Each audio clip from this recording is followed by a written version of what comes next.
हाँ तो मेरे शेरो, जोश हाई है ना दोस्तों। ज़िंदगी में अपना जोश हाई रखना, हार्ड वर्क करते रहना, बाकी सब चीज़ें खुद अचीव हो जाएंगी। ठीक है दोस्तों, अभी हम कर रहे हैं आपका क्लास 9th का maths.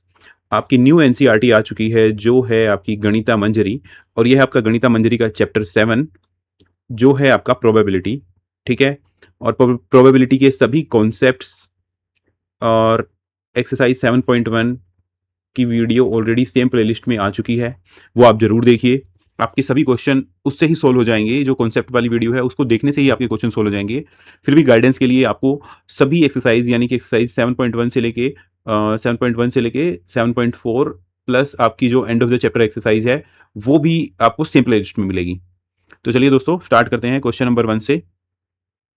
A teacher mixes a large bag of sweet of different color and randomly select a sample of 30 sweets. She count the number of sweets of each color. ठीक है, तो दोस्तों इसमें क्या बोल रहा है आपको कि एक टीचर हैं, उन्होंने क्या किया है, एक लार्ज बैग में स्वीट्स डिफरेंट डिफरेंट कलर्स की कुछ स्वीट मिक्स की हैं। ये इसमें कुछ कुछ स्वीट मिक्स की हैं ऐसे, ये अलग अलग कलर्स की हैं दोस्तों। अभी उन्होंने क्या किया है कि इससे रैंडमली 30 स्वीट्स का एक सैंपल उठा लिया है। ठीक है, उन्होंने क्या किया, एक स्वीट का सैंपल उठा लिया। 30 स्वीट्स हैं टोटल आपकी, तो 30 स्वीट्स। और उसके बाद उन्होंने क्या किया, उसमें डिफरेंट जो कलर्स की स्वीट्स थी उनको काउंट किया। ठीक है, तो उसमें से क्या निकला, रेड स्वीट्स निकली हमारी 10। ठीक है, रेड आए आपके 10, और उसके बाद ग्रीन स्वीट्स आई हैं आपकी कितनी, 8। उसके बाद आया है आपका yellow 7, and last is your blue. Blue आई है आपकी 5। ठीक है, तो ये 4 कलर्स की स्वीट निकली है। तो 30 में से, टोटल 30 में से अगर आप इसका इन सबको ऐड करोगे तो ये भी 30 ही आएगा। 17 एंड 13, या 30 आ गया आपका। तो calculate the probability that A randomly picked sweet from the sample is green. ठीक है, अब ये आपसे क्वेश्चन में क्या पूछ रहा है, क्वेश्चन के फर्स्ट पार्ट में आपसे पूछ रहा है कि सैंपल में से, सैंपल मीन्स जो ये 30 स्वीट्स हैं, इन सैंपल में से अगर वो एक कोई भी रैंडमली एक स्वीट उठा लेता है तो उसकी प्रोबेबिलिटी क्या होगी कि वो एक ग्रीन कलर की स्वीट निकले। Okay, very easy friends. तो देखो प्रोबेबिलिटी हमारी क्या होती है, फेवरेबल जो हमारी आउटकम्स होती हैं वो डिवाइड बाय आपका पूरा सैंपल साइज, सैंपल स्पेस या सैंपल साइज, दोनों एक ही बात होगी जब हम नंबर से बात करेंगे। तो देखिए, ये पूरी 30 में से हमारी ग्रीन कितनी है, 8 ग्रीन है। ठीक है, तो इस 8 में से कोई भी एक उठाएगा तो ही उसका फेवरेबल होगा। तो 8 आ जाएगी आपकी, 8 फेवरेबल है, और टोटल सैंपल साइज कितना है 30 का। तो दोस्तों ये आ जाएगा आपका, आप इसको कट कर दीजिए, और 2 4 and 2 15, this is your probability. Okay, तो इसको आप अच्छे से लिख सकते हैं, मतलब एग्जाम में आप क्वेश्चन को करना तो पूरा स्टेटमेंट के साथ करना। Probability of picking green sweet from sample is equal to favourable outcome divide by sample space. और इसको आप फर्दर लिखना is equal to number of green sweets in sample. Okay, ये जरूर लिखना है दोस्तों, divide by total number of sweets in sample. Okay, तो नंबर ऑफ ग्रीन स्वीट कितना हो गया हमारा 8, and total number of sample में कितना था स्वीट्स 30, तो ये आ गया आपका 4/15। ठीक है, चलिए अब इसका सेकंड पार्ट देखते हैं क्या कह रहा है। If there are 600 sweets in total in large bag. ठीक है, अभी देखो हमने ये पूरा जो बैग था उसमें स्वीट्स मैम ने जो आपकी क्लास टीचर है उन्होंने फिल कर दी थी, तो उसमें से हमने सैंपल निकालना था 30 का। अभी सेकंड पार्ट में बोल रहा है कि जो ये टोटल स्वीट्स हैं, मतलब इस बैग में जो टोटल स्वीट्स हैं वो आपकी 600 है। ठीक है, ये है आपकी total sweets. Estimate how many are likely to be yellow based on sample result. ठीक है, अब देखिए जब आपने सैंपल में से 30 निकाली थी, सैंपल के लिए जो आपने 30 निकाली थी, उसमें 30 में से आपकी टोटल 7 येलो थी, ठीक है? और अगर मैं यूनिटरी मेथड निकालता हूँ यहाँ पे, तो हमारा क्या हो जाएगा, 7/30 येलो, और जो मेरा पूरा सैंपल, जो मेरी पूरी टोटल वॉल्यूम है मिठाई का, जो स्वीट्स का, वो हो गया 600। तो 3 इंटू 20 एंड ये आएगा आपका 140, ठीक है? चलो आपको एग्जैक्टली करना कैसे है ये, तो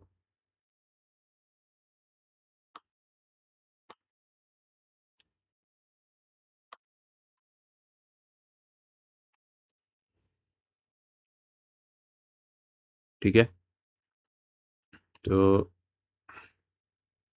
number of yellow sweets in sample of 30 is equal to 7, ठीक है?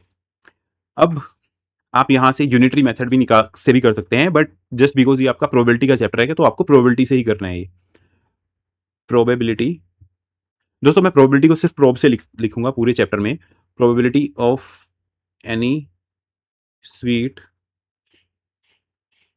टू बी येलो, ठीक है? कितना होगा दोस्तों, 7/30, जैसे हमने ऊपर किया था। Okay, now total number of yellow sweet in 600 sweets, कितना होगा आपका, 7/30 इंटू 600, 140 स्वीट। ओके, देखो फिर से देख लो एक बार। देखो जो सैंपल हमने लिया था वो था 30 का, उसमें से हमने 7 स्वीट्स येलो कलर की निकली थी।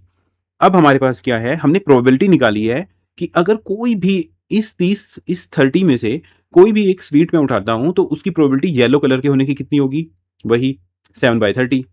अब क्वेश्चन में एक चीज ध्यान रखना, क्वेश्चन में हमसे पूछता है, if there are total 600 sweets in total large bag, estimate how many are likely to be yellow based on the sample result. Mean जो सैंपल का रिजल्ट है उसके बेसिस पे, ठीक है? तो सैंपल की प्रोबेबिलिटी को मैं पूरे बैग की प्रोबेबिलिटी पे अप्लाई करूंगा। सो टोटल नंबर ऑफ, टोटल यहाँ पे आप दोस्तों लाइकली वर्ड यूज करना, likely total number of yellow sweet in 600 sweets is 140 sweet, ठीक है? अब नेक्स्ट क्वेश्चन करते हैं। A survey is conducted at school when a random sample where a random sample of 40 student is asked about their favorite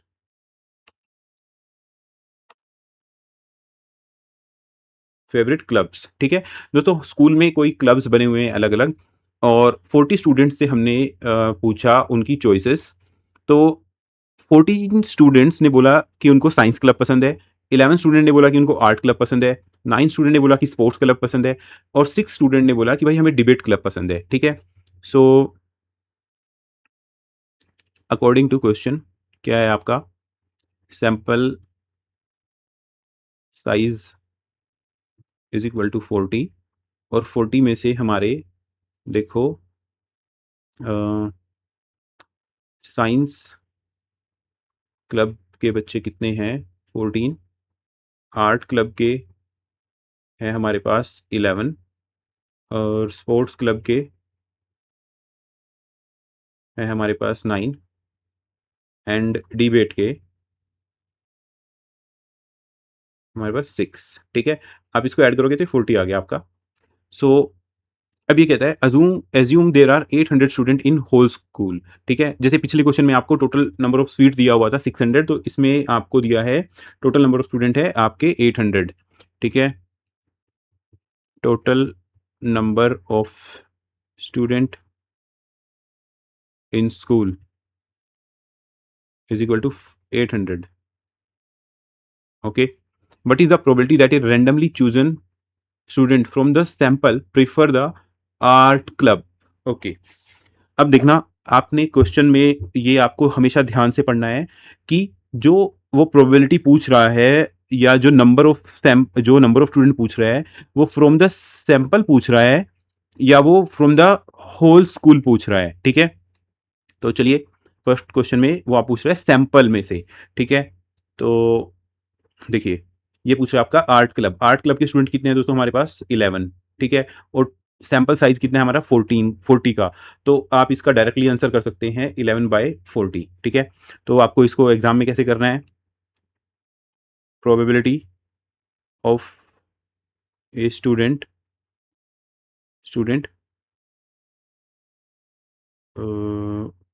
from sample of preferring art club is equal to number of art club student divide by total number of student in sample. Okay, ये आपका क्या आ जाएगा,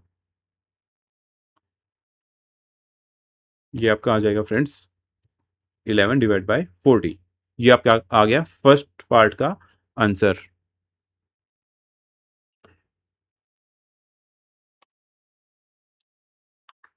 देखिए चलो अब second part में क्या पूछता है, using the sample result estimate how many student in whole school likely to prefer the sports club. Okay, अब स्पोर्ट्स क्लब में हमारे सैंपल में कितने स्टूडेंट हैं, 9।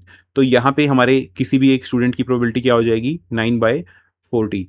और अगर मैं इसको पूरे स्कूल में फाइंड आउट करता हूँ तो कितनी हो जाएगी, 20 यानी कि 180, ठीक है। तो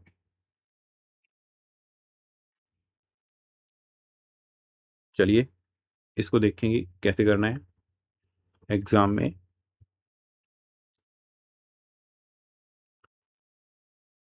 probability of any student from sample to prefer, कौन सा ग्रुप है देखिए एक बार से, स्पोर्ट्स क्लब, ठीक है, 9 to prefer sports club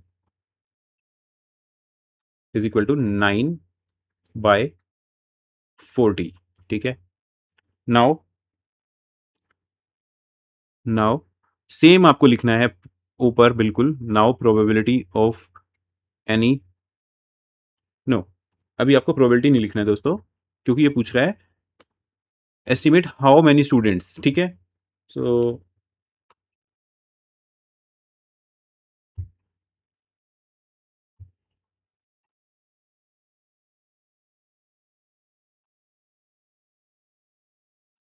now number of students preferring sports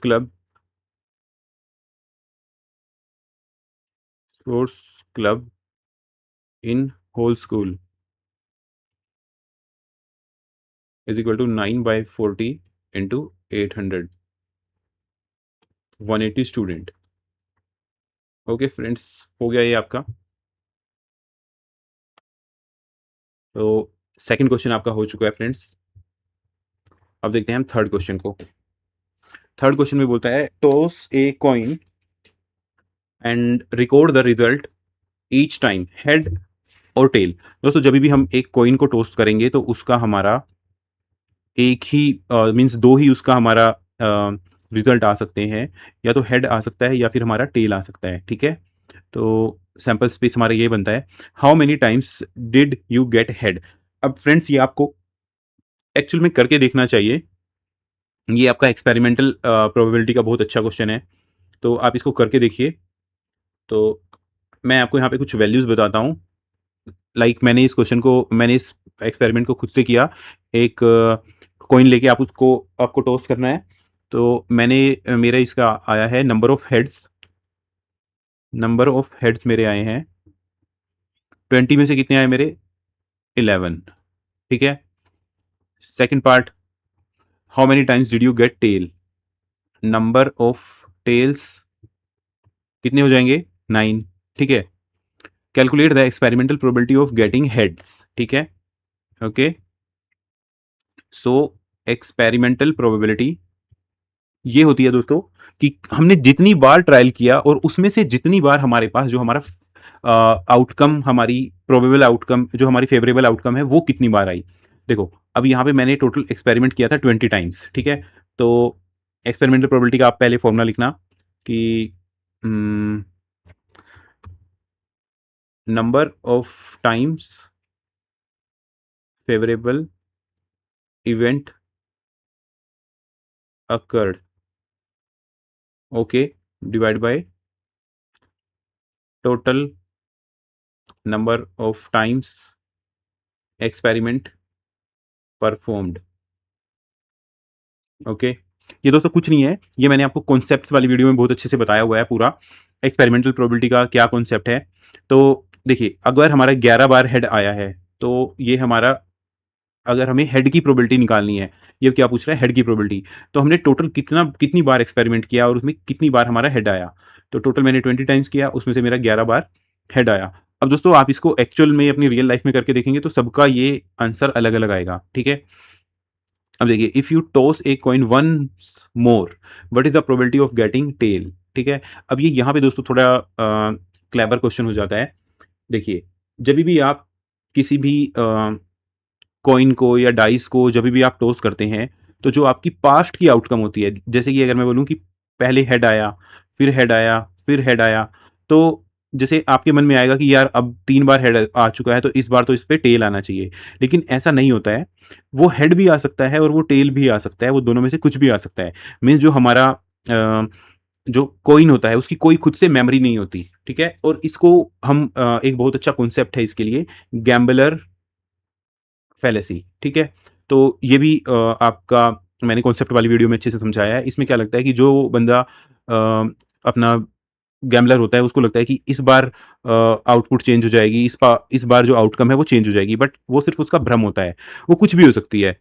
तो जो पास्ट वाली जो आउटकम्स है उससे कोई फर्क नहीं पड़ता है, हमेशा जो हमारी प्रोबेबिलिटी है वो सेम रहती है हेड या टेल आने की। If you toss a coin once more, what is the probability of getting tails, ठीक है। So probability of getting tail is equal to 1 and sample space में हमारे कितने आइटम्स हैं, 2, तो 0.5, ठीक है। तो चलिए आपका नेक्स्ट क्वेश्चन करते हैं, ठीक है दोस्तों। ये भी आपकी एक छोटी सी एक्टिविटी है।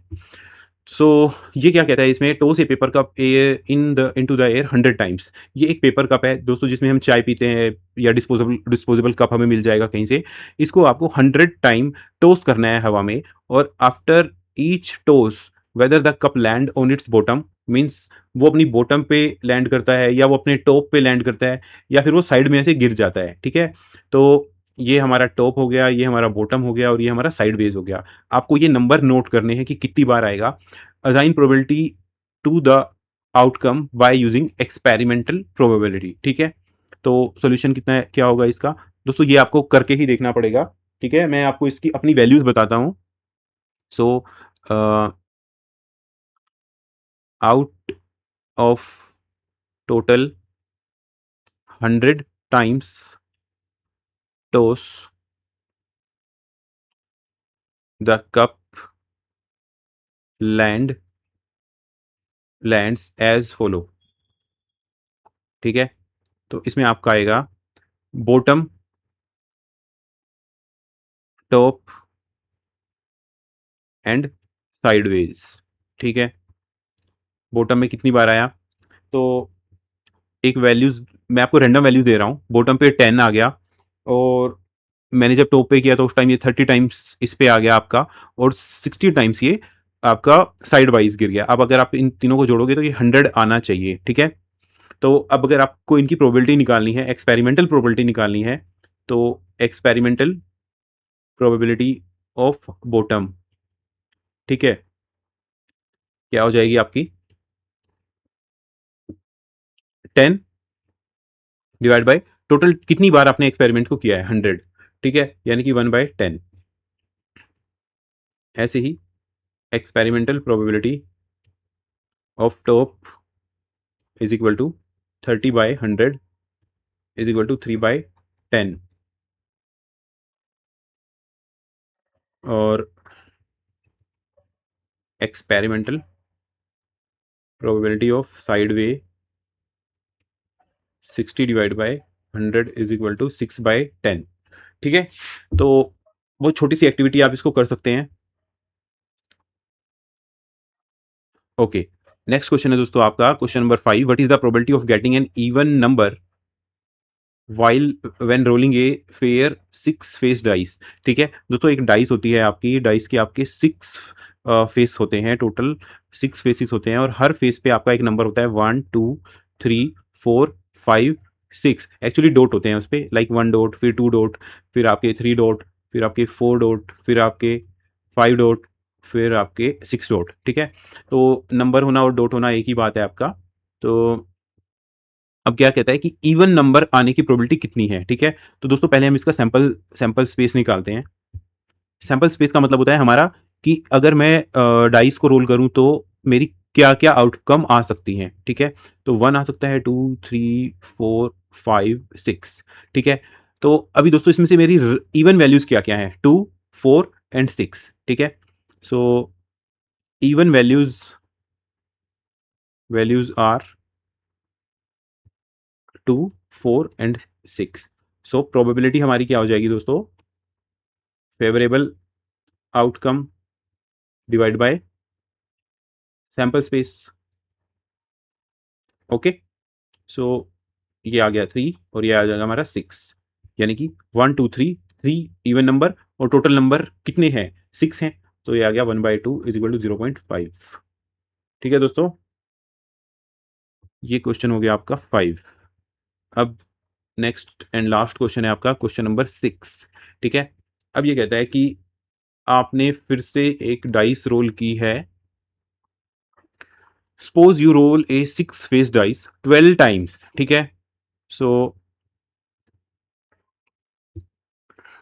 Total number total number of times dice rolled कितना है दोस्तों, 12। और ये क्या हमारा हो गया, total number of experiment.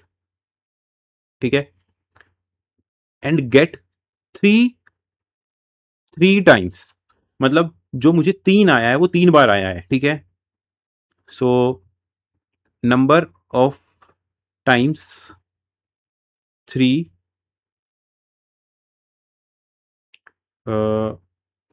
Came is equal to 3। Okay, so अब सॉल्यूशन का फर्स्ट पार्ट। ठीक है, ये हमारा अकॉर्डिंग टू क्वेश्चन है कि आप मुझे जो इन्फॉर्मेशन गिवन है, तो what is the experimental probability of rolling 3। ठीक है दोस्तों, मैंने आपको हमेशा बताया है कि एक्सपेरिमेंटल प्रोबेबिलिटी हमारी क्या होती है, जो एक्चुअल में हम जब हम करके देखते हैं उसको। ठीक है, लाइक आपने 12 बार करके देखा। ठीक है, तो आप लिखेंगे इसमें probability of rolling 3 is equal to number of times 3 rolled divide by total number of trials. Okay, total number of trial या टोटल नंबर ऑफ एक्सपेरिमेंट।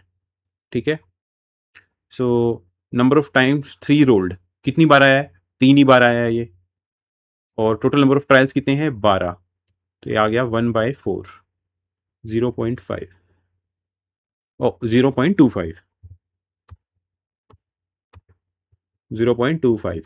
दोस्तों अगर आप फ्रैक्शन में भी छोड़ देते हैं तो वो भी आपका सही होता है, आपको जरूरी नहीं है कि उसको डेसिमल में कन्वर्ट करके लिखना है। तो सेकंड है, what is the theoretical probability of rolling A3। ठीक है दोस्तों, थ्योरेटिकल प्रोबेबिलिटी जो हमारी होती है वो एक्सपेरिमेंटल वैल्यूज से बिल्कुल अलग होती है।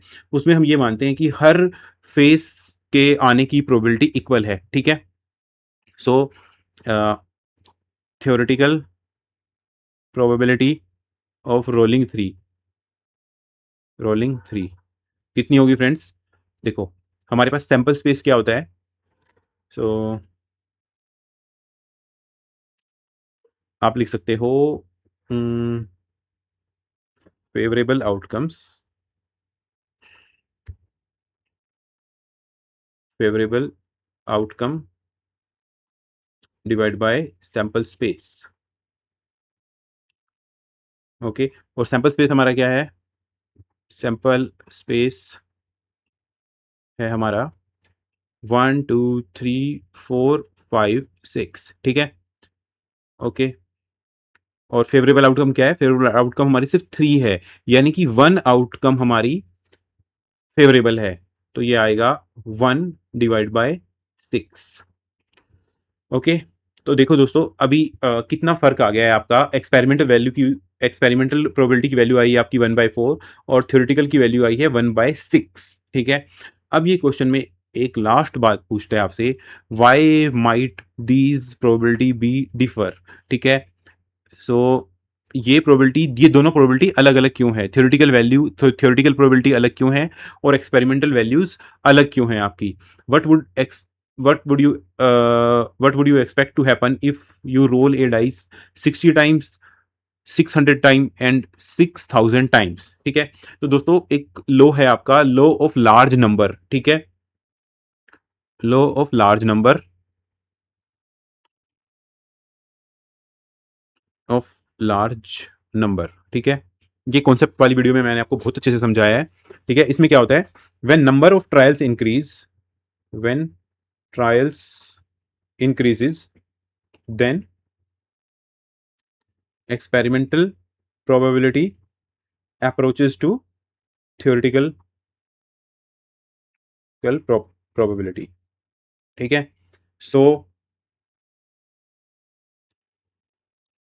सो when we will increase trials from 12 to 60, 600 and 6000,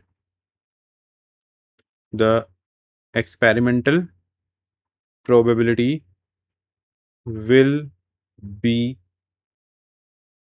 closer to theoretical probability, ठीक है। इसका मतलब क्या हुआ कि जब हम अभी हमने 12 नंबर ऑफ ट्रायल्स किए थे, जब हम उसको 60 या फिर 600 या फिर 6000 टाइम्स करेंगे, तो जो हमारी एक्सपेरिमेंटल प्रोबेबिलिटी है जो अभी 1.4 आई है, वो 1.6 के और क्लोज आ जाएगी, ठीक है।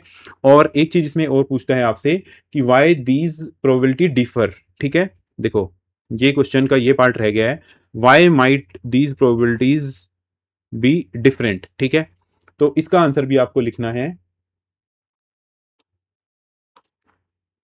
ओके, सबसे पहले आपको ये बी पार्ट में लिख देना, ए पार्ट में आप यहाँ पे लिख देना, ए पार्ट में ऐसे the value of experimental probability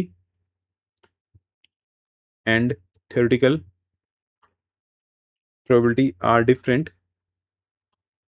different due to less number of trials. Okay, तो दोस्तों ये आपकी एक्सरसाइज 7.2 फिनिश हो गई है और मिलते हैं नेक्स्ट वीडियो में विद एक्सरसाइज 7.3।